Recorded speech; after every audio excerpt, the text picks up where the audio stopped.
شہزادوں کا امتحان۔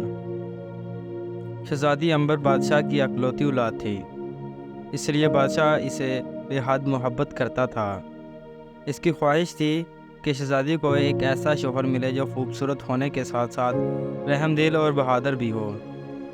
بہت پرانے زمانے کا ذکر ہے، سمندر پار ایک چھوٹے سے ملک پر ایک بادشاہ حکومت کرتا تھا۔ اس بادشاہ کی ایک 15-16 سالہ بیٹی تھی جس کا نام شہزادی عنبر تھا۔ شہزادی عنبر بے حد حسین اور خوبصورت تھی۔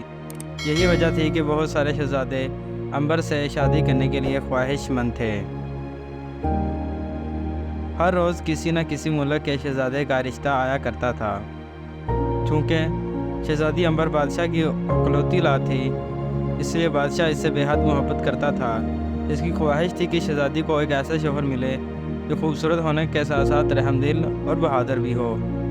آخر بہت سوچ بچار کے بعد اس نے اپنا قاصد تمام ملکوں کے شہزادوں کے پاس یہ پیغام لے کر بھجوا دیے کہ شہزادی عنبر سے شادی کرنے کے لیے بادشاہ ان کا ایک امتحان لینا چاہتا ہے۔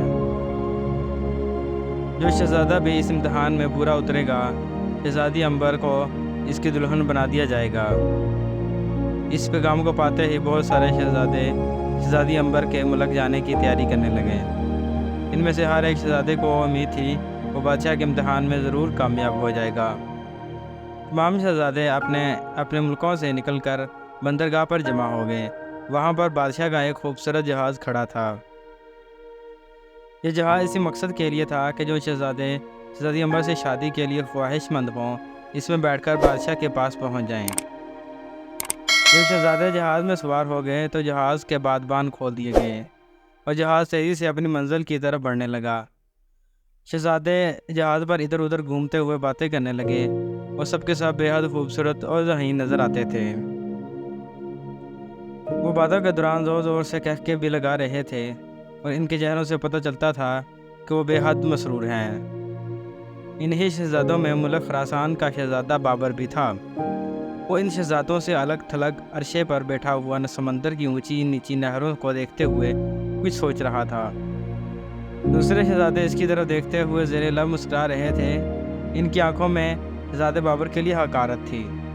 وہ اسے مغرور اور بد مزاج سمجھ رہے تھے کیونکہ وہ ان کے ساتھ گل مل کر بیٹھنے کی بجائے احمقوں کی طرح منہ لٹکا کر ایک طرف بیٹھ گیا تھا۔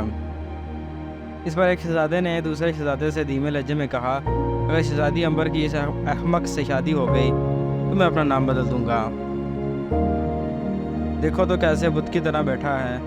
حالانکہ یہ بات آسگی سے کہی گئی تھی، مگر شہزادہ بابر نے اسے سن لیا اور دھیرے سے مسکرا دیا۔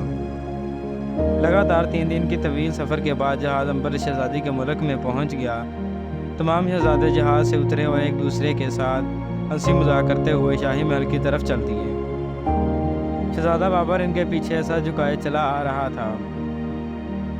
ابھی وہ لوگ تھوڑی ہی دور گئے تھے کہ انہیں ایک امرودوں کا باغ نظر آیا۔ وہاں پر ایک بہت ہی بڑا شخص بیٹھا ہوا تھا۔ اس نے آواز دے کر شہزادوں کو اپنی طرف متوجہ کیا۔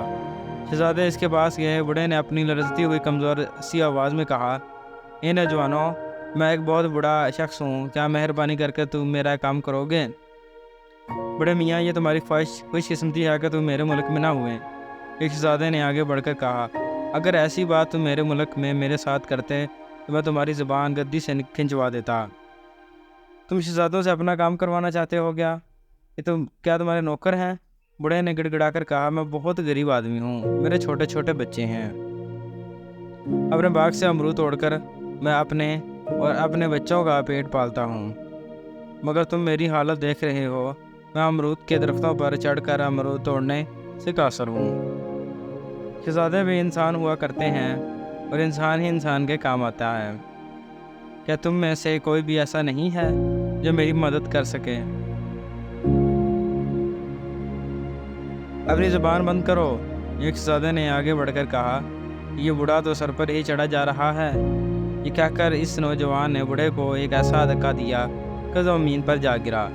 تمام شہزادوں نے ایک فلک گاف ککا لگایا، مگر اسی وقت شہزادہ بابر تیزی سے آگے بڑھا اور بوڑھے کو سہارا دے کر اٹھایا۔ تمام شہزادوں کو جیسے سانپ سونپ گیا ہو۔ جاری رہے گا۔